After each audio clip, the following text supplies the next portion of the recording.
భారీ బడ్జెట్ తో వస్తున్న భారతీయ సినిమాలు ఒకసారి చూద్దాం. SSMB 29 Mahesh Babu and Rajamouli combo. Super star Mahesh Babu మరియు విజన్ డైరెక్టర్ ఎస్ఎస్ రాజమౌళి కలిసి చేస్తున్న ఎస్ఎస్ఎంబి 29 సినిమా ఇండియన్ సినిమాల్ని ప్రపంచ స్థాయిలో నిలబెట్టేలా తెరకెక్కుతోంది. ఈ సినిమా అడవి నేపథ్యంలో రూపొందుతున్న యాక్షన్ అడ్వెంచర్. బడ్జెట్ 1000 కోట్లకు పైగా. త్రిబుల్ తర్వాత రాజమౌళికి ఇంటర్నేషనల్ రేంజ్ వచ్చింది కాబట్టి ఈ సినిమా కూడా అంతే స్థాయిలో ఉండాలన్నది ప్లాన్. సినిమా 2027లో విడుదల కానుంది. రామాయణ బోల్డ్ మైథలాజికల్ ప్రాజెక్ట్. బాలీవుడ్ లో రణబీర్ కపూర్, సాయి పల్లవి, యష్, సన్నీ డియోల్ ముఖ్య పాత్రలో రూపొందుతున్న భారీ mythological cinema Ramayana. Dangal fame Nitish Tiwari దర్శకత్వం వహిస్తున్నారు. బడ్జెట్ 900 కోట్లకు పైగా. ఇది 2 భాగాలుగా తెరకెక్కుతోంది. మొదటి భాగం 2026 దీపావళి, రెండో భాగం 2027 దీపావళి. అల్లు అర్జున్ అట్లీ ప్రాజెక్ట్. అల్లు అర్జున్ అండ్ అట్లీ కలిసి చేస్తున్న ఈ ప్రాజెక్ట్ ఓ భారీ pan India action entertainer. Sun Pictures నిర్మిస్తున్న ఈ సినిమా బడ్జెట్ 800 కోట్లు. అందులో వీటిలో 200 కోట్లు నిర్మాణానికి, 250 కోట్లు విఎఫ్ఎక్స్ కోసం ఖర్చు చేస్తున్నట్టు సమాచారం. అల్లు అర్జున్ రెమ్యునరేషన్ 175 కోట్లు,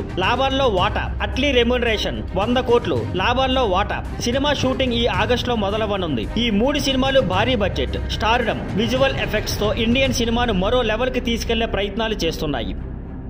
thank you for watching. Please like, share and subscribe.